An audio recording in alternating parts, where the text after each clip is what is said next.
여러분 안녕하십니까? 편견 없는 경제구역 경제 DMZ에 오신 것을 환영합니다. 저는 진행을 맡은 돈쌤 정현도입니다. 오늘도 돈쌤의 마켓표로 열어보겠습니다. 지역별 산업 그리고 정책을 얘기할 때 흔히 하는 농담이 있습니다. 미국은 혁신을 하고 중국은 독재를 하며 유럽은 규제한다. 그러고 보면 AI는 지금 현재 진행 중이니까 가까이 있었던 혁명 중에 하나가 스마트폰도 있었을 텐데요. 스마트폰 혁명 시절의 유럽을 생각해 본다면 피처폰 시절에 글로벌 시장을 점령하던 노키아가 몰락하고 결국 스마트폰 혁명에서 유럽이 한 것은 아이폰을 규제해서 USB-C를 쓰겠다 하는 게 전부라는 그런 얘기도 나오기도 하는데요. 여기 미국과 유럽의 생산성 차이를 보여주는 차트가 있습니다. 물론 여기에는 코로나 이후로 미국의 근로시간이 잘못 계산됐다는 주장도 있으니까 조금 뺀다고 하더라도 차이가 극명하게 드러나고 있고 그리고 추세적으로 늘어나고 있습니다. 심지어 유럽은 오히려 내려가고 있는 상황인 거죠. 유럽 하면 독일일 것이고 독일이라면 소위 말하는 독삼사라고 불리는 자동차 산업도 있을 텐데요. 중국이라는 거대한 시장이 이제 전기차 시장으로 넘어가면서 중국이라는 거대한 경쟁자를 맞이하는 이런 상황까지 몰리고 있습니다. 그리고 트럼프는 이제 곧 취임식에서 EU의 수장을 부르지 않았다고 합니다. 물론 하나의 신호가 되겠죠. 미국이 유럽한테 호락호락하지 않을 거라는 신호를 보내고 있습니다. 유럽이 길을 찾기 어려워가고 있습니다. 구성원들은 부를 늘리기 위해서 일하기보다는 나누려고 하고 지도자들은 절박함과 사명감 그리고 그런 게 없는 사회가 어떤 결과를 낳는지 지금 우리 사회에게 유럽의 현재가 뭔가 메시지를 던져주는 게 아닌가 하는 그런 생각을 해보는 하루였습니다. 자, 그러면 오늘 경제 DMZ 준비한 본격적인 이야기 시작해 보도록 하겠습니다.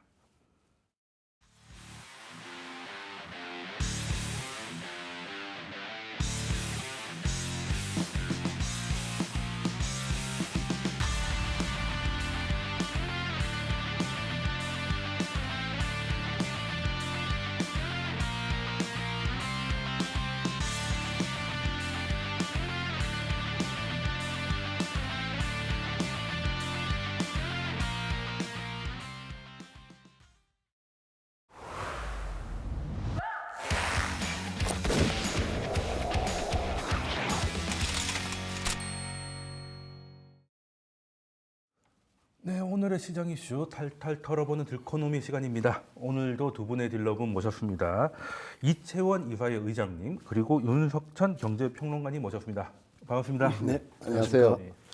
네, 그럼 두 분 모시고 오늘 어떤 이야기를 해볼지 첫 번째 주제 열어보도록 하겠습니다.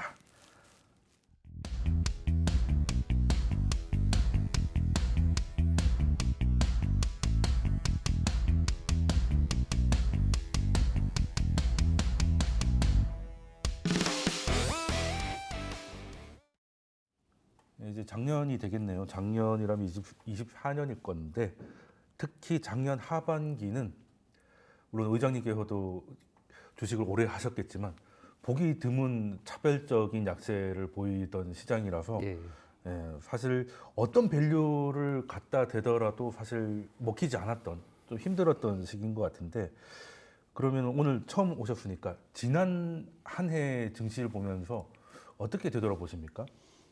네, 뭐 우울한 장세였습니다. 말이에요. 네. 고통스러운 장세였고요. 한마디로 말씀드리면 뭔가 불확실성에 좀 정점을 찍은 그랬죠. 그런 네. 느낌이 좀 강했고요. 과거를 돌이켜 보면 2021년에 이제 역사적 고점 코스피 3,300을 기록을 그랬죠. 하고 그 다음 해에 또 2,100포인트까지 하락을 했습니다. 네. 상식적으로 보면은 이제 코스피가 1,200포인트 하락을 했으니 네. 보통 기술적으로라도 한 30에서 70% 반등을 하지 않습니까? 그렇죠. 그래서 그 다음에 반등을 했죠. 코스피가 한 18.7% 정도 반등을 했고요. 사실은 작년도 장세의 국면의 성격을 보면 반등의 연장선상에 있다고 봐야 됩니다. 예, 원래는 반등을 해야 되는 장인데 네. 반등을 이제 하다가 말아버린 안타깝게도. 네. 잘 아시다시피 뭐 미국이나 일본은 뭐 반등은커녕 전고점을 뚫을 정도로 그렇죠. 사상 최고치. 예, 강세를 보였고 우리는 이제 뭐 2,500포인트라 그러면 이제 저점에서 400포인트 올라 있는 거잖아요. 그렇죠. 그러면 1,200포인트 빠지고 이제 400포인트 반등을 했으니 한 뭐 30% 네. 정도에 이제 불과합니다. 네.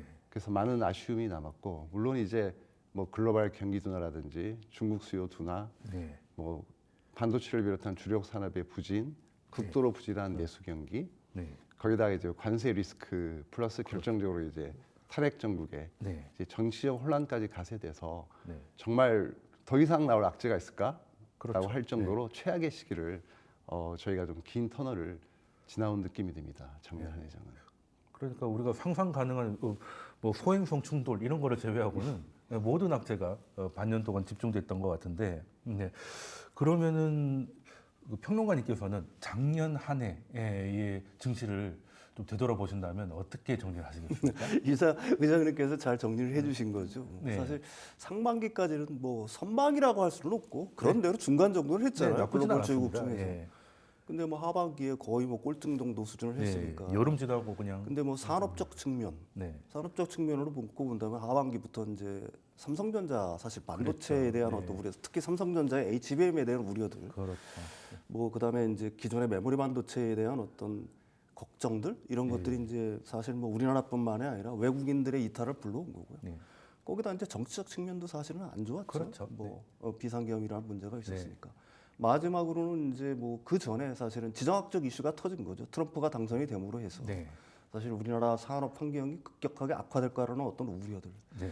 뭐 이런 것들이 더해지면서 사실은 뭐 원투 쓰리 펀치를 갖다가 한꺼번에 맞았다 이렇게 얘기할 네. 수가 있는 거고요. 뭐 지난해는 뭐 어떻게 보게 되면은 거의 정신없는 뭐 그렇죠. 시장 입장으로 놓고 본다라고 하면 투자자들도 마찬가지였을 거예요. 네. 거의 뭐 정신을 차릴 수 없는 네. 이쪽에서 한 방 맞으면 저쪽에서 또 한 방 때리고 하는 네. 뭐 이런 어떤 장세가 연출됐다 이렇게 정리할 수가 있을 것 같아요. 예.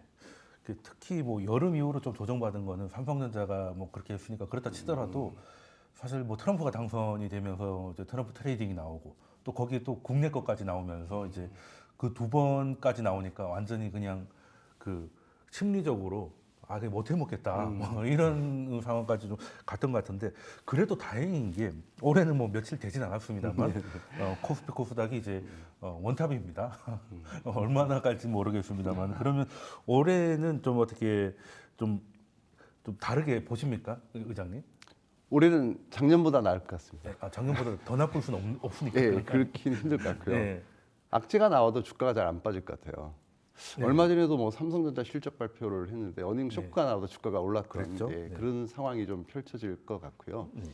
근데 다만 이제 키 포인트는 결국은 이제 뭐 복원, 정상화, 네. 안정화 뭐 이런 식으로 좀 접근을 해야 될 것 같고요. 너무 짓누르는 거에 대한 네. 좀 반작용 같은 효과들이 이제 주가를 올릴 수 있는 그런 동력이 충분히 될 걸로 보고 있어서 저는 뭐 올해 장은 굉장히 저희는 굉장히 좋게 보고 있고요. 저희 하우스는 좀 국내 주식에 올인을 해야 되겠다라는 생각을 네. 올해는 네. 많이 가지고 있습니다. 예, 미국보다 한국에서 더 기회가 많다고 예. 판단하시는 거죠? 그렇습니다. 예. 그러면 평론가님께서도 미장하고 국장을 올해 선택하라고 하면 어느 쪽이 더 무드기가 기회가 있다고 생각하십니까? 일단 미국 장 같은 경우에는 지금 주도주들 기존의 이제 빅테크 테크 기업들의 주가 같은 경우에는 어쨌든 밸류에이션에 대한 어떤 부담들이 있는 건 사실이지 않습니까? 그렇죠. 네. 그러니까 그쪽에서 뭐 어떤 한 트리거가 작동을 한다고 하게 되면은 사실 뭐 어느 정도의 조정을 보인다 그래도 전혀 이상할 게 없는 네. 그게 시장이란 그렇죠. 뭐 얘기거든요. 사실 뭐 지금의 뭐 AI 주들, 엔비디아 주들도 약간 좀 뭐 네. 약간 좀 흔들리고 있는 거고요. 특히 뭐 양자 컴퓨팅 같은 경우에는 그렇죠. 뭐 아람마디에 따라서 네. 이렇게 오늘 급락을 하는 새벽에도 시장이다 되게 안 보니까 좋았죠. 네. 변동성이 상당히 어떻게 보게 되면 좀 깊어질 수 있다. 저도 뭐 그런 시각에는 동의를 합니다. 반면에 이제 한국 주식시장 같은 경우는 맞을매, 악재라는 악재는 뭐 거의 다 나오지 않았나요? 네, 그렇죠. 뭐 더 이상의 악재가 있을까라는 거 그 정도까지 생각이 드는 네. 거니까 그렇다라고 한다면은 사실은 조그만 호재라도 그게 어떤 호재가 됐든지 간에 그거에는 충분히 반응할 수가 있다라고 보는 네. 거고요. 뭐 수많은 분들이 얘기를 하지만 전문가분들이 많이 얘기하지만 너무 싸잖아요. 지금 한국 그렇죠. 그 주식이라는 것 자체가 사실은. 그러니까 그게 이제 뭐 가장 이제 긍정적으로 놓고 본다라고 하면은 뭐 한국 그 수출의 어떤 둔화 기조가 좀 약해지는 거, 다시 말해서 네. 한국 수출이 약간 좀 호조를 보인다거나 GDP의 어떤 성장 기미, 그다음에 이제 한국 어떤 정치 상황의 어떤 불확실성이 어느 정도 거치는 네.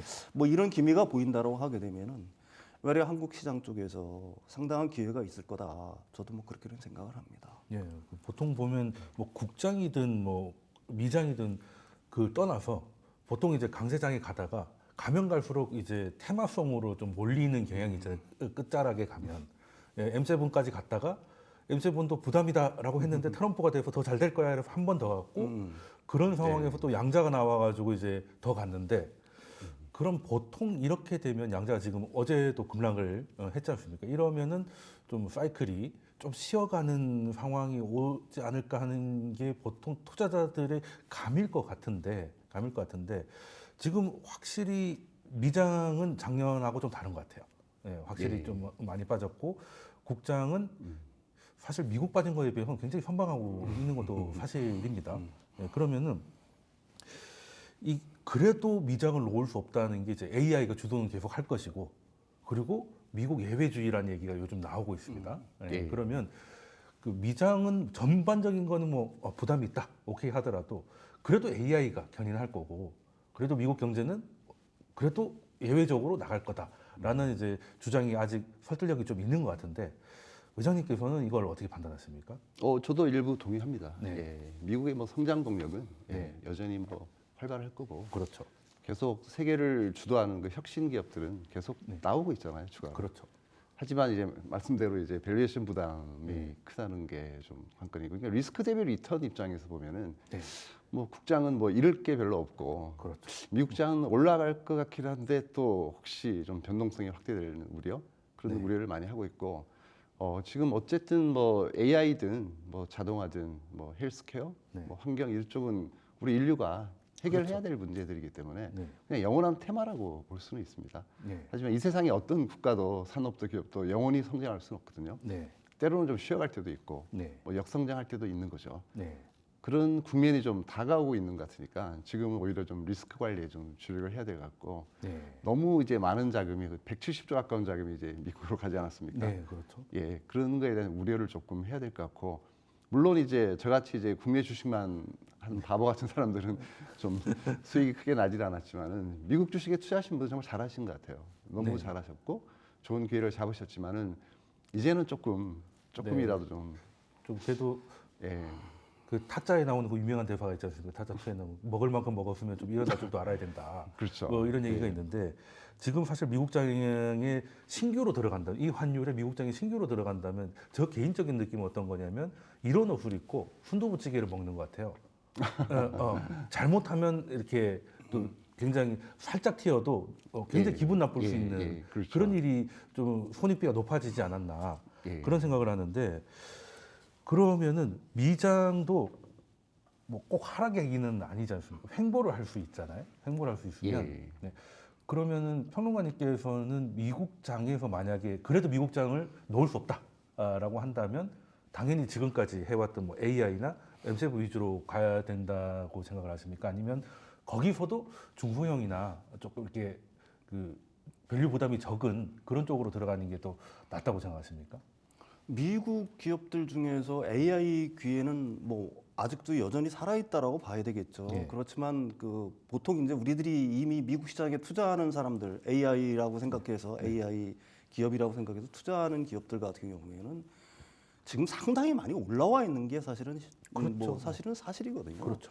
그러니까 그거는 어떤 한 기자가 폭발하면 그게 뭐 트럼프의 어떤 1월 20일 취임이 됐든지 아니면 트럼프 정책의 어떤 혼란이라든지 혼선이 됐든지 이런 것들이 이제 사실은 미국 그 주식시장을 투자하는 사람들한테 그 어떻게 받아들이냐에 따라서 사실은 주식시장의 변동성을 얼마든지 키울 수 있는 요인들은 사실은 된다라고 보는 거거든요. 대신 이제 사실은 미국 시장 중에서도 사실은 미국 정부가 굉장히 주도적으로 이렇게 밀고 있는 분야들이 있어요. 그렇죠. 있는데 중국을 견제하기 위해서 상당히 밀고 있는 분야들이 있는데 아직도 그 가격 자체는 그렇게 많이 안 오르는 주식들이 있습니다. 물론 그거는 이제 빅테크 그렇게 엄청난 어떤 그 시총을 갖고 있는 기업들은 아니지만 네. 앞으로 장기적으로 놓고 보면 그 미국의 정책에 의해서 상당한 어떤 수혜가 예상되는 종목들이 있거든요. 뭐 저는 사실은 저 같으면은 사실 그런 주식들에 더 오히려 집중을 하겠다 뭐 이런 얘기를 드릴 수 사실 있을 것 얼마 전에 같아요. 머스크가 뭐 F-35 얘기하면서 네네네. 뭐 무인 항공기주 같은 것들도 반응이 있었지 그렇죠. 않습니까? 그 중에 예, 예. 좀 시총이 좀 작은 것들에서 예. 기회를 찾는 것도 방법이다 말씀을 주셨는데, 그런데 미국장도 그렇게 잘 나가다가 최근에 좀 그런 게 해가 바뀌어서기보다는 금리가 너무 올라간 것 같습니다. 지금 4.8까지 와 있지 않습니까, 거의? 그렇죠. 그 제가 보니까 4.4를 넘어가면 아무리 미국장이라 하더라도 부담을 좀 느끼는 것 같은데, 그러면 미국도 이게 녹록하지 않은, 미국 경제조차도 호락호락하지 않은 금리가 지금 7, 8, 뭐 4.8 정도 되는 지금 금리라고 생각하는데, 트럼프가 이제 일주일 남았지 않습니까? 예, 그럼 트럼프는 원래 좀 시장을 좀 잘 만져주는 사람이었지 않습니까? 그러면 그렇죠. 예. 금리를 좀 낮출 만한 액션을 할 가능성이 있다고 보십니까? 사실 근데 과거 정책들을 보면은 이제 네. 공약도 중요한데 네. 결국은 시대적 요구나 네. 사회적 흐름 요구 또는 이제 미국 경제가 현재 처해 있는 상황에 네. 따라서 움직일 수밖에 없더라고요. 그렇죠. 그래서 물론 이제 뭐 이제 우리가 리스크라고 생각하는 건 그거잖아요. 취임 후에 네. 뭐 국가적 경제 비상사태 선포하고 네. 뭐 보편적 관세 15% 부과하고 네. 그러다 보면 결국은 이제 인플레이션이 일어날 수밖에 없거든요. 그렇죠. 단기적으로라도. 예. 네. 그리고 이제 미국의 재정 적자가 너무 심각한 수준이어서 네. 그 전 정권에서 돈을 꽤 썼습니다. 그래서 그렇죠. 지금 바이든 때 엄청 썼죠. 물론 뭐 감세를 하고 규제 완화도 하고 하겠지만은 저는 한계가 있을 거로 보여지고요. 틀림없이 네. 이게 돈이 별로 없습니다. 사실은 가용 자금이 재정에서 거의 상당 부분을 이자로 내야 되는 네, 그 국가 채무가 엄청나지 않습니까? 네. 거의 뭐 2차 대전 수준이라고 하더라고요. 네, 그 속도는 그래서 그렇죠. 예, 네. 그래서 지금 앞으로는 이제 미국이 글로벌 유동성을 많이 공급을 해왔는데 그 역할을 이제는 더 이상 수행하기는 쉽지는 않을 거다라고 네. 생각하기 때문에 금리를 그렇게 뭐 쉽게 내리고 돈을 푸는 정책을 펼치기는 정말 쉽지 않을 것 같아요, 제 생각에는. 그럼 금리, 사실 트럼프가 이것저것 하겠다는 게 되게 많은데 서로 좀 상충되는 게 되게 많지 않습니까? 예, 그 중에 하나가 또 청년들을 위해서 모기지 금리 낮추겠다. 이제 집 사는 게 너무 예, 집도 비싸고 이자도 너무 높으니까. 예, 그러려면 MBS 그러니까 우리로 지금 주잠대죠. 이자가 내려가려면 장기금리 내려가야 되는데 예, 지금 뭐 5% 다가오니까 그 거기 있는 대출 금리가 7% 정도 조금 넘어가고 있더라고요. 예. 저만 해도 7% 고정인 금리로 집을 산다는 생각은 하기가 좀 힘들 것 같은데. 그렇죠. 예. 그러면 또 정치적으로도 또 혼란이 생길 수 있으니까 어떻게든 좀 낮추려고 할 거는 같거든요. 같은데 돈은 덜 모으겠다고 하고 참 알 수가 없네요. 실세 금리가 또 이렇게 같이 움직이지 않으니까. 네. 예, 정책 금리 낮춰도 네. 실세 금리가 올라버리는 일은 네, 그런 상당히 벌어집니다. 문제도 있고. 그래서 그 평론가님은 지금 사실 상충하는 그 정책 중에 어떤 거를 좀 그래도 우선순위를 뭘로 고를 거라고 혹시 생각해 보신 적이 있으신가요? 뭐 트럼프 대통령은 보편 관세까지는 모르겠지만 관세 정책을 시행을 하겠죠. 거기에 네. 마가 진영은 워낙 그거에 대해서 이제 사실은 진심인 분들이 다 네. 모여 있는 거니까 그게 되고 나면은 뭐 당연히 그렇지 않습니까? 그것도 인플레이션 유발 요인인 거고요. 그 가령 뭐 법인세라든지 소득세의 어떤 감면을 갖다 계속 유지하는 정책도 사실은 그것도 인플레이션 유발 요인이죠. 그리고 근데 이제 사실은 정책들은 뭐 인플레이션을 어느 정도 유발하는 요인들로 이렇게 잡혀 있는 건데 가령 뭐 불법 이민자를 추방하는 것도 역시 마찬가지잖아요. 그렇죠. 그 사람들이 뭐 말만 따라가지고 트럼프 말만 따라라 뭐 1년에 100만 명을 추방할 수는 없다라고 보는 건데 어쨌든 뭐 그분들이 일하는 분들이 다 서비스업 분야들이지 않습니까? 네. 그분들이 나가게 되면은 결국은 네. 토종 미국인들이 그저 일자리를 채워야 네, 되는 아무래도. 건데 임금 상승에 그렇지 않아도 지금 뭐 구인난에 시달리고 있는데 네. 임금 악화는 더 심해질 거고요.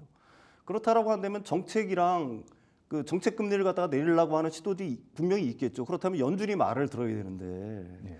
과연 지금 연준의 포진에 있는 뭐 제롬 파월이라든지 뭐 이런 분들이 위원들이 가령 트럼프의 의지대로 과연 움직여 줄까?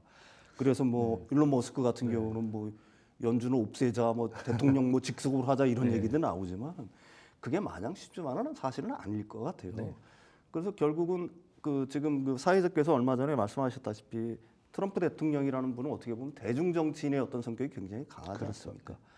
그러니까 시장이 어느 정도 그런 어떤 극단적인 정책들로 인해 가지고 시장이 어떤 변동성이 커진다라고 하게 되면은 결국은 자기의 어떤 정책 스탠스에서 한 발씩 이렇게 물러나면서 네. 조율하는 모습을 보이겠죠. 네, 그렇지만 실제로 보여왔죠. 기간 동안에는 어떤 시장의 혼란, 네. 뭐 이런 거는 어느 정도 불가피하지 않을까 뭐 저는 그렇게 생각을 합니다. 네, 정책을 이제 시장 기대하는 거하고 실제 나오는 거 사이의 불확실성은 그 시장의 변동성으로 나타날 수밖에 없다 네네네. 말씀 주셨는데 그럼 연준 얘기를 잠깐 하셨으니까 연준에 대해서도 질문을 안 드릴 수가 없는데 지금 연준은 이제 금리 인하를 하려고 하다가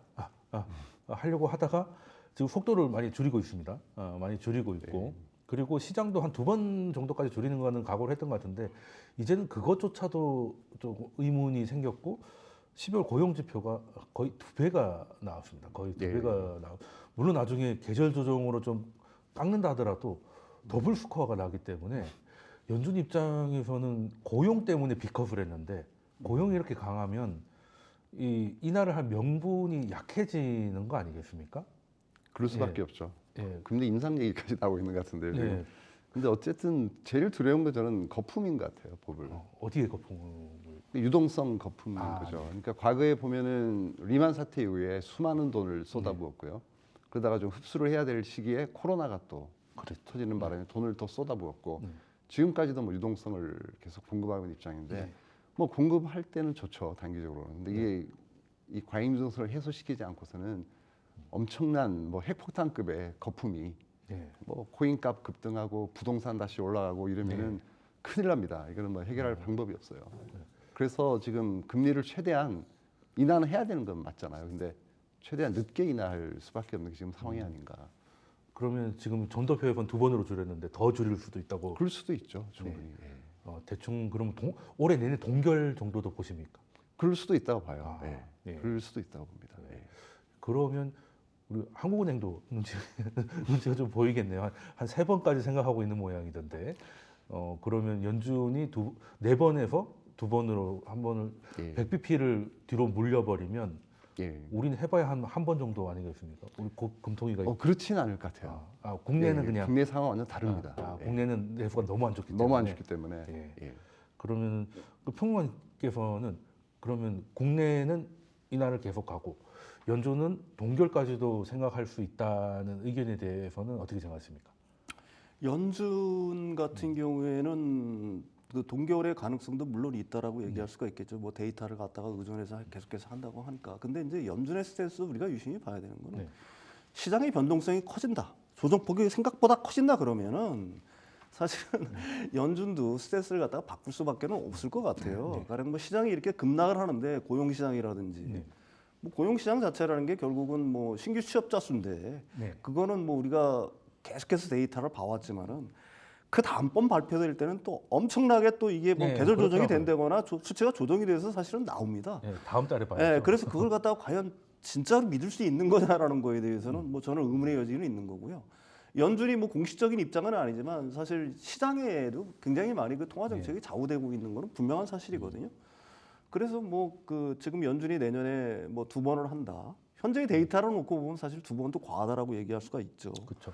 인플레이션은 굉장히 완강하고 표면적인 것만 고용 시장은 굉장히 어떻게 보면 불타오르고 있는 사실이니까. 그다음에 미국 경제 자체가 뭐 GDP 성장률 이런 것들이 워낙 좋지 않습니까? 3% 정도. 굳이 내려야 될 이유를 갖다가 사실은 못 찾고 있다라고 얘기할 수가 있는데 한 가지 변수라고는 아까도 말씀드렸듯이 시장의 변동성이 의외로 커진다면 그것도 하방 쪽으로 커진다라고 하게 되면 연준의 스탠스는 달라질 수가 있다라고 보는 거고요.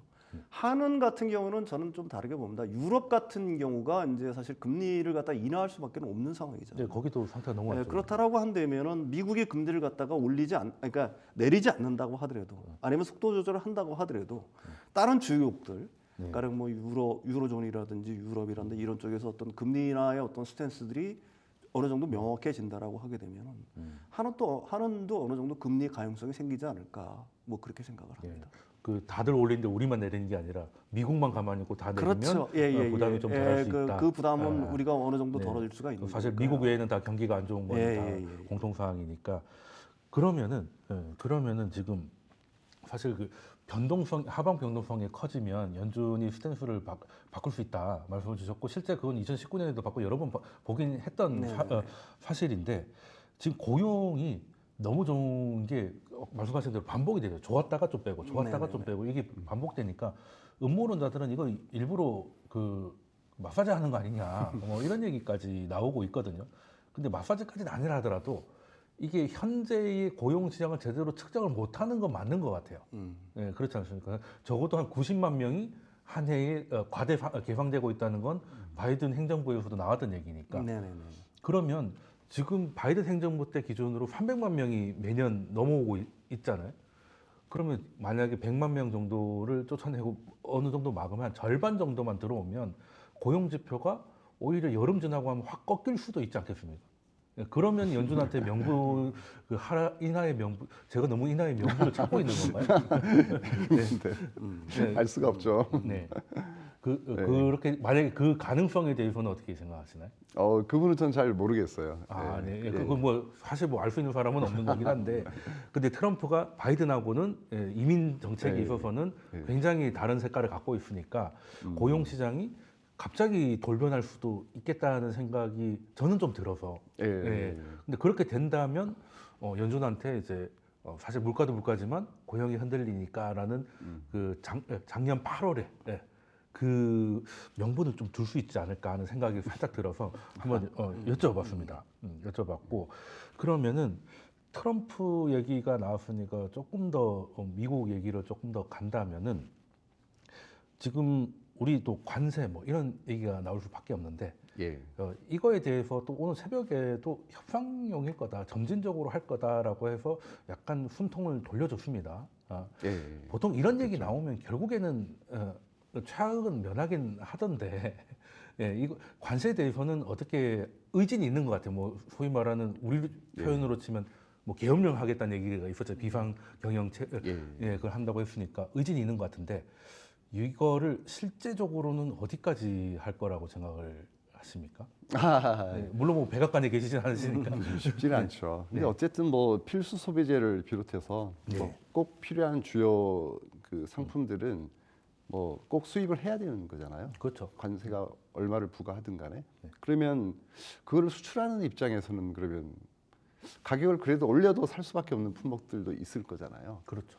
그러면 바로 직격탄으로 인플레이션에 반영이 될 네. 수밖에 없거든요. 그 부분을 명확하게 알고 있기 때문에 뭐 환율 부분도 지금 굉장히 불리한 상황이고 미국 같은 경우는 네. 뭐 자국에서 사실 우리나라 경제하는 기업들이 많잖아요. 네. 지금 환율이 유지되면 굉장히 어려워지지 않겠습니까? GM, 포드도 그렇고 네, 그런 사실 부분 여러 가지 상황을 다 고려한다면 뭐 극단적인 상황까지는 안 가리라고 보고 있습니다. 시장에서도 이렇게 보고 있는 것 같기도 네. 하고요.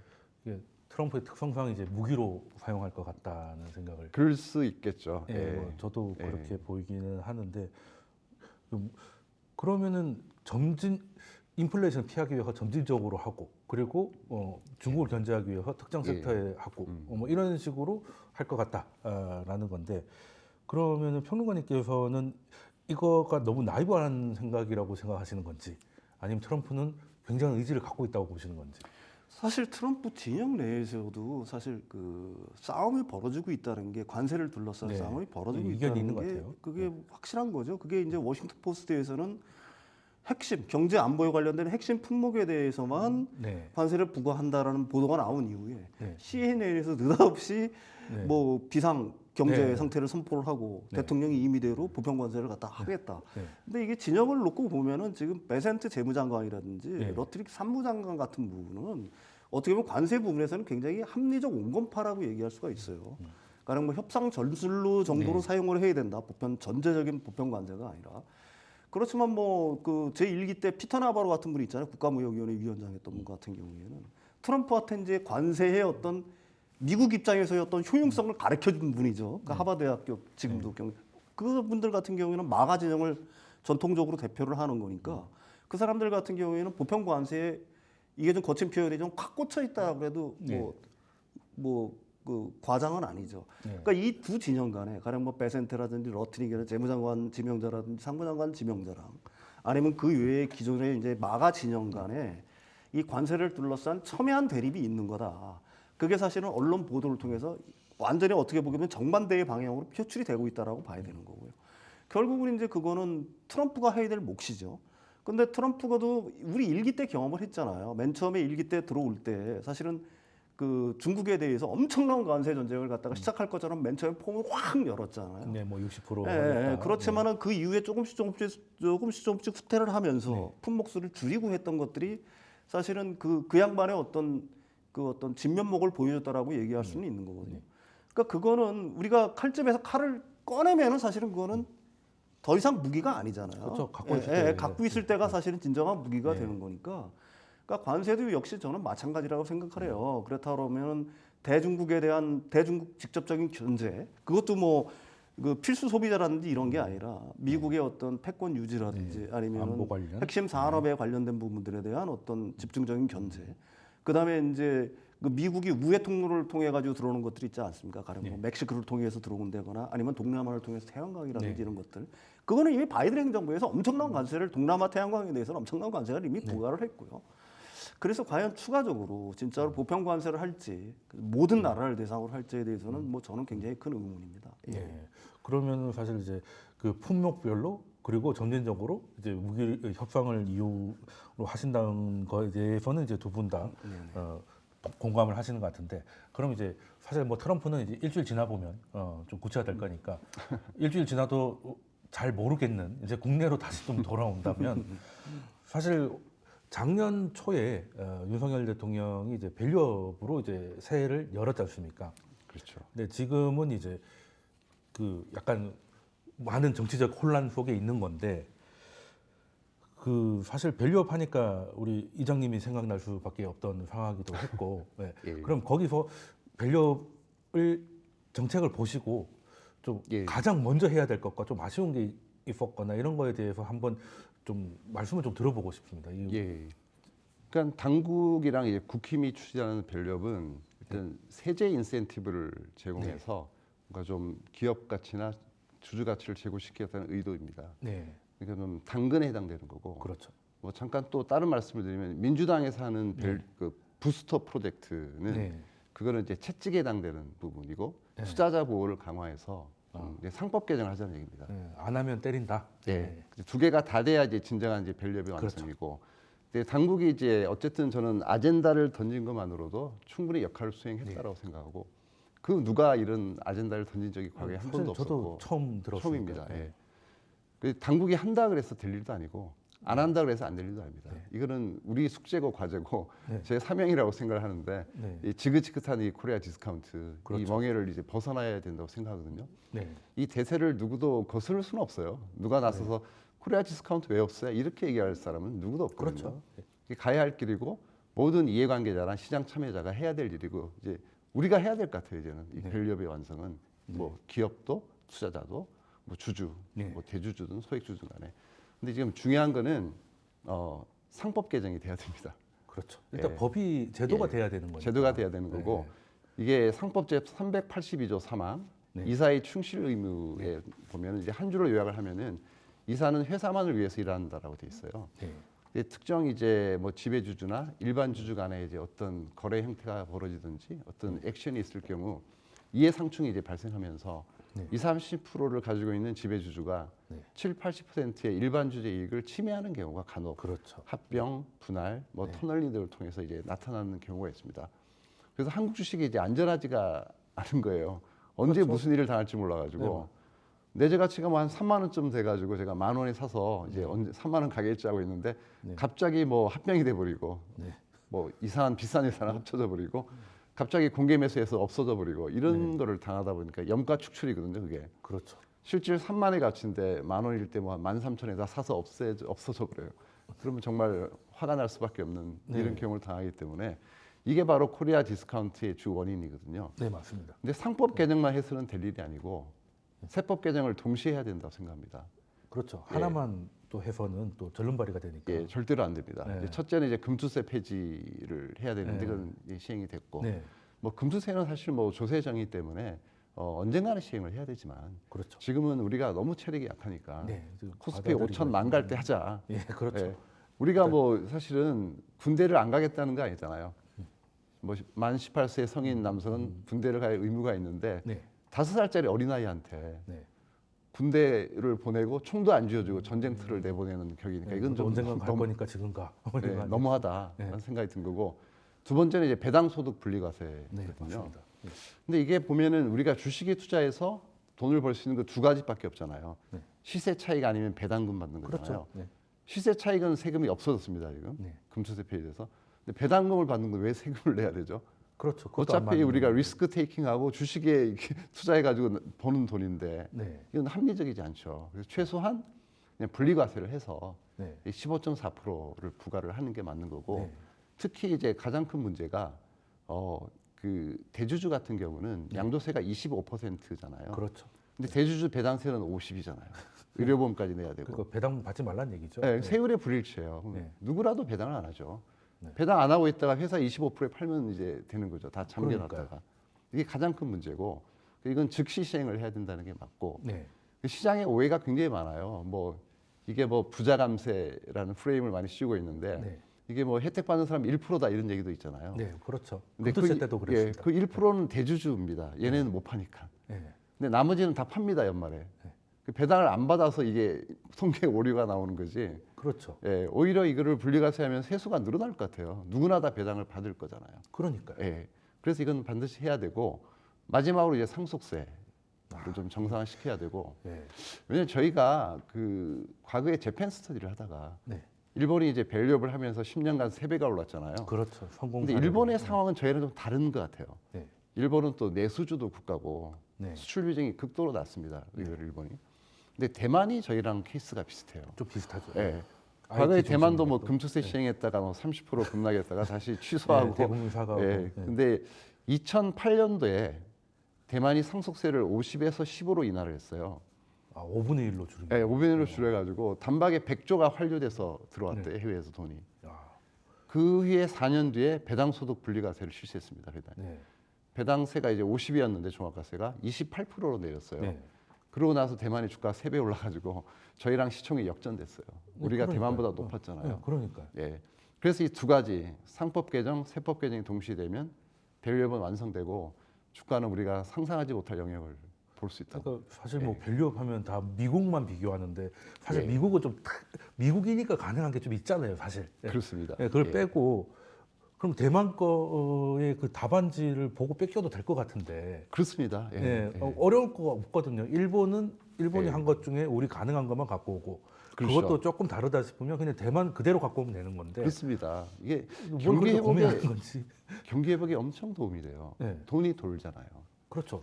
예. 사실 미국이 지금 소비가 잘 나오는 것도 주가가 올라가니까 그렇습니다. 예. 소득이 는 게 예. 아니라 내 통장이 늘어나고 퇴직금 뭐 401k가 늘어나니까 그렇죠. 그냥 오늘 돼지고기 먹으려다가 그냥 한우 먹고 하는 거 아니겠습니까? 그렇습니다. 사람 마음이 그런 거거든요. 그렇죠. 배당금도 뭐 연간 50조 정도 들어오는 것 같아요. 네. 시총이 2,000조에 지금 시가배당률이 한 2.6 정도 되니까 그렇죠. 52조 정도. 이게 두 배로 들면 100조가 시중에 풀립니다 연말에. 그죠. 지금 추경해봐 20조 하냐 마냐 하는데 그러니까요. 추경을 5번 예. 하는 효과잖아요. 게다가 이제 나이 드신 분들이 돈 쓸 일이 뭐가 있겠습니까? 네, 예. 그건 맞습니다. 젊은 자식들한테 좀 증여를 좀 해주면 네, 젊은 친구들이 돈을 좀 우리보다는 많이 쓸 거 아닙니까? 그렇죠. 저만 예. 해도 20대하고 지금 40대하고 사고 싶은 게 별로 없어. 예, 네, 돈이 그래. 회전이 돼야 되니까요. 네. 그러니까 이게 좀 제도적으로 좀 돼야 되는 건데, 근데 그러면 이제 소위 말하는 정부나 여당이 하고 있는 당근책, 야당이 주도하는 채찍 예. 둘 다 필요하니까 그냥 동시에 통과시켜 버리면 안 되는 건가요? 그럼 됩니다. 될것 같은데 왜 안 되고 있는 걸까요? 좀 알다가도 모르. 사실 우리가 지금 여의도에서 방송을 하는데 여의도가 밥값도 비싸 다 비싸잖아요. 딱 하나 싼 게 주가가 싼 거거든요. 네. 아, 예, 예. 그러니까 그러네요. 뭔가 좀 잘못됐는데요 여기가. 예. 크게 잘못됐습니다. 예. 그러니까 지금 코리아 디스카운트, 여의도 디스카운트 이거 해결을 해야 되는데 예. 참 이제 밸류업이 좀 얘기 나오다가 이렇게 돼버리는 게 좀 안타까운데 뭐 그 정치인들이 어떻게 되든 간에 이거는 가야 네, 저희가 만들어 나가야 예. 됩니다. 예. 그러면은 만약에 정치적으로 뭐 탄핵이 기각이 되든 아니면 뭐 인용이 되든 예. 이거는 이제 평론가님께서도 어차피 정부에서 문을 연 거고 야당도 생각이 있으니까 가게 될 거라고 보시는 건가요? 아니면은 좀 변화가 있을 거라고 생각하십니까? 변화가 있겠죠. 그거는 네, 또 어느 쪽으로 투자자들과 인간 우리 국민들의 어떤 인식이 어쨌든 밸류업 프로그램이 나오면서 그다음에 네. 상법에 대한 어떤 개정 요구라든지 이런 것들이 어느 정도 이제 국민들의 관심이 그쪽으로 이제 어느 정도 쏠려 있는 건 분명한 사실 네. 아닙니까? 그다음에 이제 한국 그 주식시장, 금융시장에 어떤 문제점들이 분명히 있다. 그리고 그거는 어디에서 이제 사실은 원천적으로 보게 되면 어디에서 파생하는 거냐에 대한 네. 어떤 국민들의 인식 자체가 있는 거잖아요. 네. 우리는 좋게 말해서 뭐 주주 자본주의라고 얘기할 수가 없는 거예요. 지배주주 그렇죠. 자본주의라고 얘기할 수가 있는 겁니다. 네. 맞습니다. 당연히 그런 거잖아요. 우리가 또 가령 뭐 배당 자꾸 얘기를 하는데 사실 뭐 주주 환원율이 높아야지 배당도 높아지는 건데 그 쥐꼬리 많은 그 배당 때문에 네, 이제 배당 소득에 대한 어떤 분리과세라든지 이런 건 다 좋은 건데 그 이전에 우리가 해결해야 될 거는 뭐냐면은 사실은 지금 극단적으로 치우쳐 있는 어떤 지배주주 위주의 어떤 자본주의 자체를 네. 이걸 갖다가 일반 주주를 위한 어떤 이런 걸로 바꾸지 않으면 다시 말해서 기업의 어떤 가버넌스에 대한 어떤 네. 합의가 이루어져야 된다는 얘기죠. 그렇죠. 기집은 어떻게 보게 되면은 재벌 어떤 총수들이 갖고 있는 이 기업은 온전히 내 거야 그냥. 네, 그렇죠. 그렇다고 그래서 뭐 지분 뭐 많이 갖고 있는 것도 아니야. 뭐 2.1% 막. 이 정도 갖고서 뭐 다 내 거야. 내 마음대로 다 네. 하고. 지들이 필요할 때는 지들이라고서 얘기합니다. 네, 그분들께- 총수님들이 필요할 때는 뭐 엄청난 배당을 어르신들이 하고 필요할 때는 예, 필요 예. 없을 때는 그냥 뭐 현금 이렇게 꽉꽉꽉 채워놓기만 네. 하고. 그러니까 국장에 대해서는 사실은 저도 이제 미국 주식에 대해서 이렇게 많은 포지션을 갖고 있지 않지만 꼬박꼬박 배당 들어오거든요. 그렇죠. 그 그 금액이 얼마 안 돼도 참 되게 쏠쏠하거든요. 예, 근데 이거는 뭐 들어오는 거 뭐 일반적으로 뭐 100원 뭐 이거 뭐 그렇죠. 택도 없는. 근데 네. 그렇다고 그래서 그렇게 쌓아놓은 돈을 가지고 사실은 주주 입장에서 이걸 갖다가 선순환 투자를 한다. 성장을 위한 신산업을 찾고 아니면 새로운 성장 동력을 찾고 이런 데 굉장히 적극적이면서 기업이 어떻게 보면 성장하려고 하는 노력들을 보이는 데 투자가 된다라고 그러면은 그건 충분히 이해할 수가 네. 있죠. 근데 그도저도 아니야. 그냥 현금하고 부동산만 왕창 갖고 있고 네. 그러면서 뭐 새로운 사업을 갖다 찾는 것도 아니야. 오로지 자신들의 어떤 경영권 방어를 위한 어떤 수단으로 사실 이용되고 있다는 거에 대해서 일반 주주들이 어떻게 보게 되면 굉장히 분노를 느끼는 네. 거고요.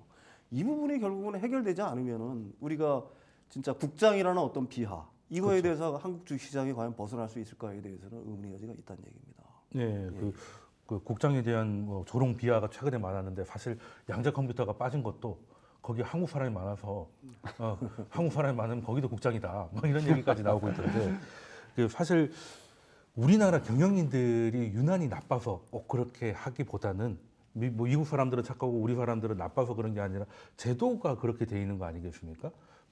배당을 많이 하면 오히려 재화를 깎아먹는 사유를 만들어놨기 때문에 배당을 안 하는 것이고 그럼 배당이 매력이 낮으니까 해외에서 들어온 자금도 작고 그리고 상속세도 사실 좀 말이 안 되지 않습니까? 그 60%니까 누구도 주가가 오르기를 원하지 않는 거예요. 그렇죠. 세금만 늘어나니까. 6%도 아니고 60%라고 하면 사실 부자들이니까 뭐 40%도 많지 않냐고 하지만 절반 이상을 세금으로 낸다는 게 요즘 대형 베이커리 카페가 생기는 것도 다 상속세를 좀 피해가기 위한 거지 않습니까? 맞습니다. 네, 그러니까 지금 뭐 대주주를 떠나서 우리 그 일반과세 일반적으로 공제해주는 5억 그것도 90 몇 년도에 만들어진 거잖아요. 그때 강남 아파트 3억 할 때, 지금 강남 아파트 반포로 치면은 한 3, 40억은 하니까 100억 정도로 바꿔야 되는 거 아닙니까? 그것도 1인당이 아니고 전체가 5억일 겁니다. 그렇죠. 예. 일괄 공제가. 일괄 공제. 그러니까 미국처럼 인당 하면 한 330억 정도는 해줘야. 맞습니다. 330억 넘어가면 세금 낸다고 하면 그거야 뭐 그 사세니까 그럴 수 있다 하는데 참 제도가 사람을 만드는 거 아닌가. 근데 역으로 생각하면 우리가 그 정도로 지금 안 좋기 때문에 개선되면 대만처럼 될 가능성이 높은 거죠. 그렇습니다. 그러면은 세법하고 상법이 개정되면 대만 케이스만 놓고 봐도 우리는 코스피가 7,500 정도는 그냥 되겠네요. 그렇게 볼 수 있겠죠. 단순히 그냥 매출이 늘지 않아도. 알겠습니다. 이렇게 답안지가 있는데 안 하는 거는 이제 그분들은 탄핵해야 되지 않을까 이런 생각을 하면서 두 번째 주제로 넘어가도록 하겠습니다.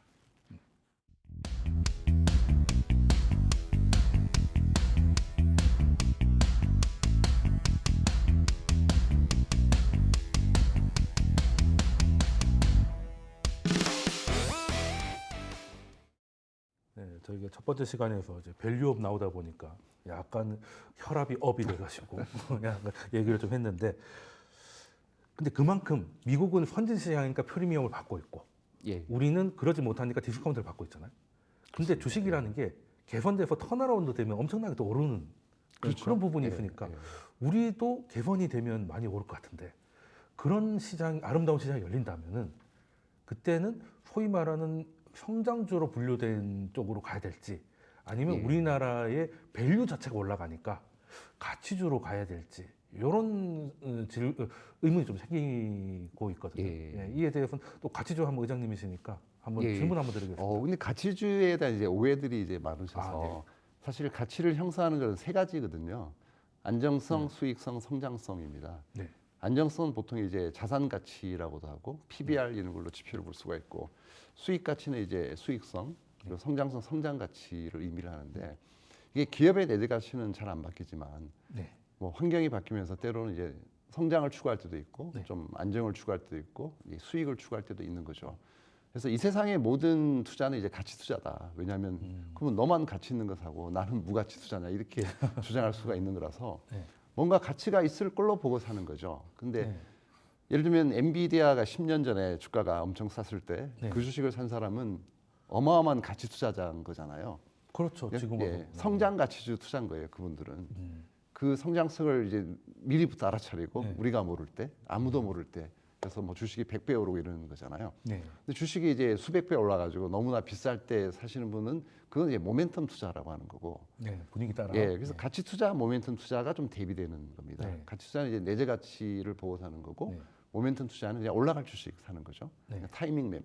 내일 올라갈 주식 사는 겁니다. 네. 뭐 주가가 오를 것 같아 그럼 사고, 경기가 좋아질 것 같아 경기민감을 사고, 좀 감에 의해서 투자하는 방식이고. 네. 그래서 성장주도 좋은 성장주는 성장 가치주라고 할 수가 있는 거고, 네. 너무 인기가 많아서 주가가 크게 올라서 내재 가치에 도달해버리면 더 이상 가치란 말은 못 붙이고 그냥 성장주라고 네. 할 수 있는 거고.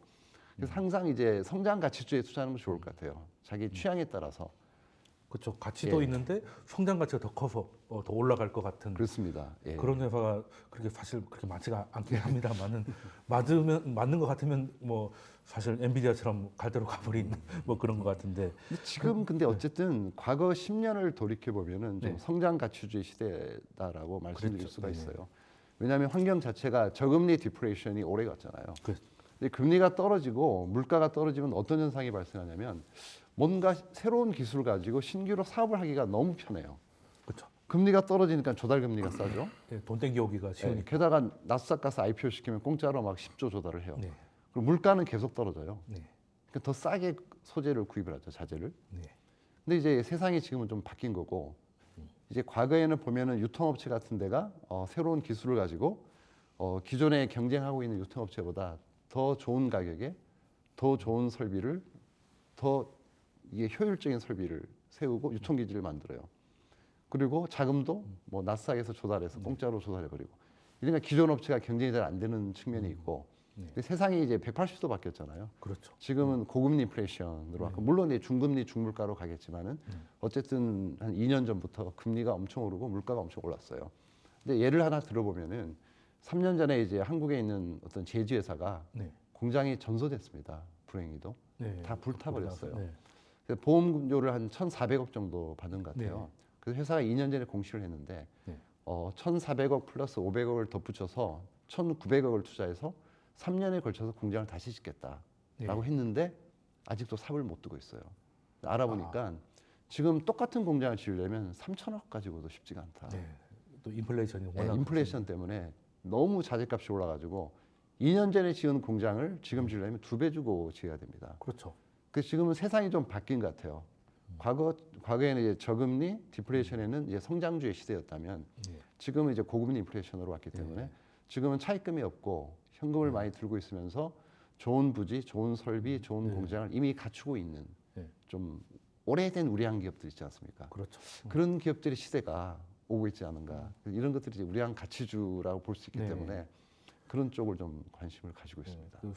그 사실 그 뭐 종이라고 말씀 주시니까 종이 공장이 또 좋은 땅에 있어가지고 예. 주가가 비싼 그런 기업도 있지 않습니까? 그것도 좀 생각이 나는데 그러면 이제 가치 투자라고 하면 사실 또 국장에서 고생하신 분들이 아까 제가 양자 컴퓨터도 김치 묻어가지고 망한 거다 뭐 이런 얘기가 돈다고 말씀드렸는데 한국에서 가치 투자가 가능하지 않다고 하시는 분들도 많거든요. 그럼 평론가님께서는 이 우리 국장의 특성상 가치 투자가 여전히 유효하다고 생각하십니까? 아니면 한국은 너무 변동성이 세니까 모멘텀 투자가 맞다라고 생각했습니다. 가치 투자를 갖다가 가치주라는 걸 갖다가 어떻게 정의하느냐에 따라 네. 달라지겠죠. 사실 뭐 단순히 PER이라든지 PBR이 낮다고 해서 가치주라고 평가하는 거는 네. 그거는 뭐 진짜 말도 안 되는 소리고요. 네, 그렇게 뭐 가치주를 망하는 평가하는 회사일 사람은 수도 없을 있으니까요. 거예요. 네. 단순히 뭐 현금 많고 부동산이 많다고 해서 또 제가 생각하기에는 그것도 가치주는 아닐 것 네. 같아요. 제가 중요하게 생각하는 거는 뭐 현금 유동성이 많으면 많을수록 좋겠죠. 네. 더해서 미래 현재의 실적 그다음에 미래의 성장성이 반드시 담보가 돼야 된다. 네. 그러면서도 가령 뭐 PER이라든지 PBR이 상대적으로 그 저평가돼 있는 기업들, 낮은 기업들, 그러니까 본질 가치에 비해서 아니면 성장성에 비해서 현재의 가치 평가가 좀 박하게 돼 있는 기업들이 실제로는 그게 가치주겠죠. 네. 그래서 뭐 한국에는 가치주가 안 된다는 거에 대한 의견은 저는 좀 불만이에요. 전통적인 면으로 따진다 그러면 한국에는 뭐 배당도 약하고 하니까 네. 우리가 전통적인 방식에 의한 어떤 가치 투자 같은 경우는 의미가 없다라는 주장을 하실 수 있을지 모르지만 제가 생각하기에도 한국에도 굉장히 좋은 기업들이 있다라고 저는 생각을 합니다. 네. 굉장히 탄탄한 기업들이 있고요. 네. 또 앞으로도 성장성이 담보될 수 있는 기업들이 분명히 있어요. 그리고 주식도 비교적 상당히 저평가되어 있는 기업들이 사실이 있습니다. 그거 뭐 대기업 중에서도 사실은 있고요. 그렇죠. 제가 판단하기는 그래요. 그렇다고 하게 되면은 그게 이제 여러 가지 문제들이 해소가 돼야 되겠죠. 아까도 얘기했지만은 세법이라든지 아니면은 뭐 상법이라든지 이런 어떤 우리나라의 그 어떤 기업들이 갖고 있는 어떤 거버넌스들이 해결이 되고 뭐 이런 것들이 점차적으로 저는 해결될 거라고 사실은 보는 거기 때문에 네. 그런 주식들 같은 경우에는 어느 정도의 장기 투자가 해도 제가 생각하기에는 나쁘지는 않을 것 같아요. 한국 네. 시장에. 그 사실 한국 시장은 가치 투자가 안 된다고 저한테 얘기할 때는 저는 또 그런 얘기를 하는 게 한국 투자는 무조건 가치 투자다 싸기 때문에 그렇지 않습니까? 다 저평가니까 그럼 뭘 사도 가치주 아니냐 그렇게 되는 것이고 근데 문제는 이제 가치주라고 샀는데 더 가치의 매력이 더 높아지는 거죠 주가가 빠져가지고 이제 그런 문제만 좀 있는 것뿐이지 뭐 가치주 성장주 구분은 예전엔 좀 많았었던 것 같은데 요즘은 조금 좀 퇴색된 것 같기는 합니다. 그러면은 사실 우리나라가 가치주가 되고 안 되고의 결정적인 문제는 사실 산업 구조상 너무 사이클 산업이 많은 거 그래서 사이클을 알아야 되기 때문에 그래서 좀 어려운 거 아니겠습니까? 뭐 수주 산업도 많고 뭐 조선 철강 기계 뭐 이런 것들이 많으니까 그러면 경기 민감주하고 가치주하고 많이들 헛갈려 하시는데 이거를 좀 어떻게 좀 구분을 하는 게 좀 이해가 쉬울까요? 그렇죠. 근데 뭐 경기 민감주는 그냥 경기 민감주인 거고 네. 사실은 가치 투자에서 실패하는 거는 이제 가치 투자를 잘못해서 한 거고 네. 말씀대로 네. 실적 좋고 성장성 네. 있고 뭐 전평가된 기업을 샀으면은 그런 기업은 주가가 떨어진 적이 없어요. 네. 대부분 말씀하신 대로 가치 함정에 빠진 거죠. 그렇죠. 싸다고 샀는데 더 싸지는 거죠. 네. 기업이 너무 성장성이 없거나 경영을 매니지먼트를 제대로 못한 거고. 그래서 경기 민감 업종은 일종의 스클리컬 플레이를 해야 될 대상인 거고. 네. 오히려 뭐 가치 투자의 대상이 안 될 수는 있어요. 예를 들면 경기가 아주 안 좋을 때, 네. 뭐 특정 업종이 뭐 철강 업종, 화학 업종 안 좋지 않습니까? 근데 어떤 기업이 그 와중에도 이익을 낸다. 네. 그래도 적자도 안 나고. 네. 그런 기업을 이제 나중에 턴어라운드 할 때는 이제 큰 성과를 얻을 수 있겠죠. 그래서 일단 PR이 높아지고 PR이 극도로 낮아질 때가 찬스거든요. 그런 기업들은. 근데 절대로 망하지 않을 우량한 기업이어야 돼요. 그렇죠. 예. 근데 단지 뭐 사이클상 네. 업황이 좀 안 좋을 때 좀 돈을 많이 벌다가 좀 덜 버는 상황 이런 기업은 크게 오르는 경우를 많이 봤거든요. 네. 하지만 그냥 사이클만 보고 투자를 하거나 그냥 뭐 주가가 빠졌으니까 산다 이런 건 절대로 안 되는 거고요. 예. 어쨌든 지속 성장 가능한 비즈니스 모델이 있어야 돼요. 그렇죠. 예. 그게 제일 중요한 거고요. 더 중요한 건 거버넌스지만 거버넌스 지속 성장 가능한 모델 뭐 재무 전략 뭐 주저하는 정책 이런 것들이 어우러져서 에도 불구하고도 싸다. 이런 기업은 괜찮은 거고 과거에 제가 투자에 실패했던 경우를 보면은 이제 가치 함정에 빠져서 실패했거든요. 그러니까 단순히 싼 걸 산 거예요. 그렇죠. 제가. 옛날엔 그게 먹혔어요. 10년, 20년 전에는. 네. 그래도 어느 정도 돌아오니까. 예. 2000년부터 2013년까지 제가 운영하던 펀드 수익률이 다 이어보면 1,400% 성과가 났어요. 네. 근데 코스피는 한 100% 올랐어요 그동안. 네. 근데 문제는 2014년부터 한 3, 4년간 성과가 안 났어요. 오히려 고점을 못 뚫고 코스피는 올랐는데 좀 마이너스가 살짝 나서 누적 수익률이 오히려 떨어져서 제가 이제 좀 책임을 지고 좀 물러나는 이제 계기가 됐던 거고요. 2020년에. 그 소위 말하는 박스피가 시작됐던 그 시기죠. 예, 그 시기인데요. 제가 치명적으로 이제 실수를 했던 거는 ESG가 취약한 기업에 투자를 너무 많이 했던 것 같아요. 아, 뭐 환경에 취약한 뭐 구닥다리 기업이고 또 소통도 안 하고 탐방도 안 받아주고 IR도 네. PR도 안 하고 그리고 뭐 주가가 오르기를 싫어하는 기업들. 네. 그러니까 이해관계가 일치하지가 않았어요.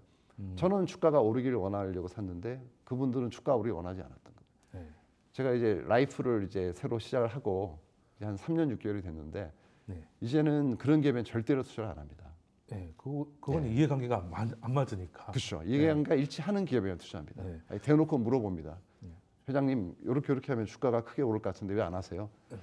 아 이게 아직 애가 어려서 뭐 이런 야, 말씀을 그러면- 하시면 이제 승계가 안 된 거거든요. 그렇죠. 주가 우리 원하지 않으신 거예요. 그렇죠. 그러면 이제 빠이빠이죠.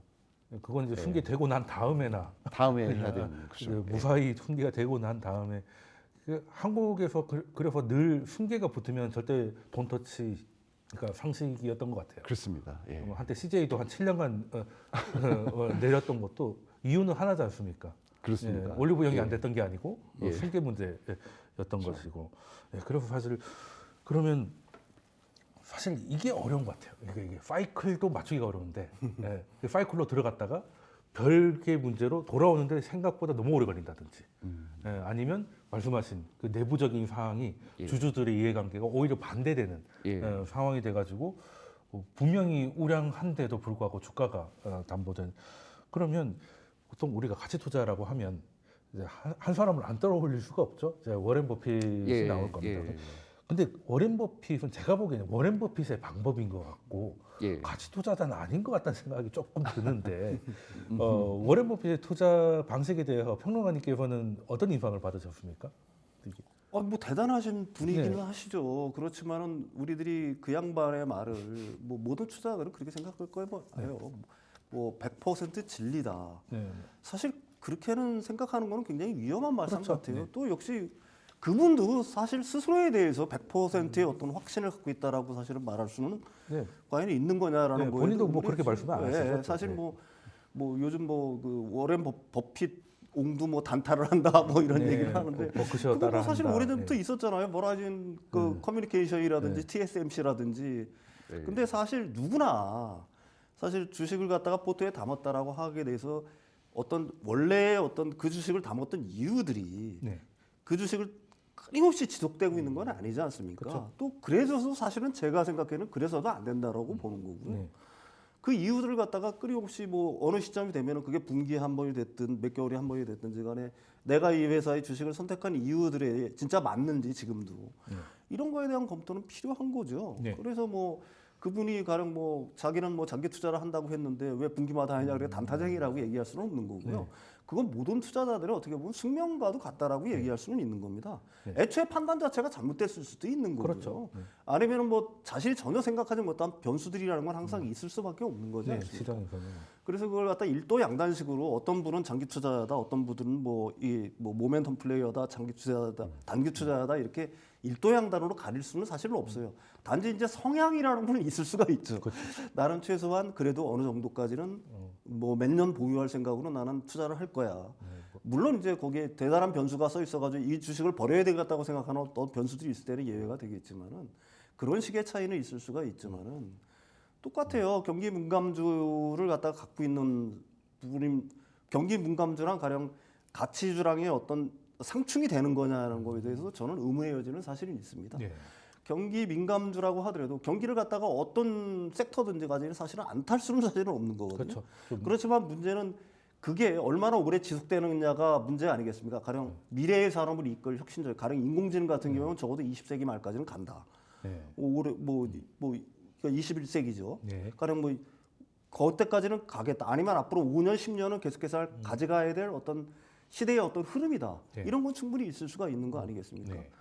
그 경기를 갖다가 탄다고 하더라도 굉장히 시크릿컬 한다고 하더라도 결국은 시대의 어떤 흐름을 갖다가 주도하는 쪽에 어떤 사업을 이끌고 있느냐 하는 거는 그거는 굉장히 어떻게 보게 되면 투자자가 굉장히 주의 깊게 봐야 될 변수다. 뭐 이렇게 생각을 합니다. 그럼 사실 뭐 버핏이라고 하면 우리한테 주는 뭐 경험들도 많고 하긴 한데 또 의장님께서는 또 뭐 한국의 버핏이라고 또 많이 소개가 됐었으니까 그러면은 의장님께서 보는 버핏은 그 투자 방법은 어땠고 그리고 올해 투자자들한테 그 좀 전해주고 싶은 말이 있으시면은 좀 가치 투자자의 입장에서 예.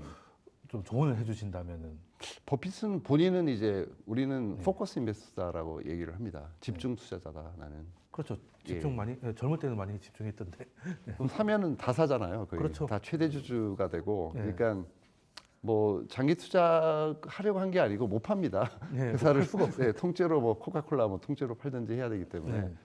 그런 식으로 투자를 하고 있는 거고.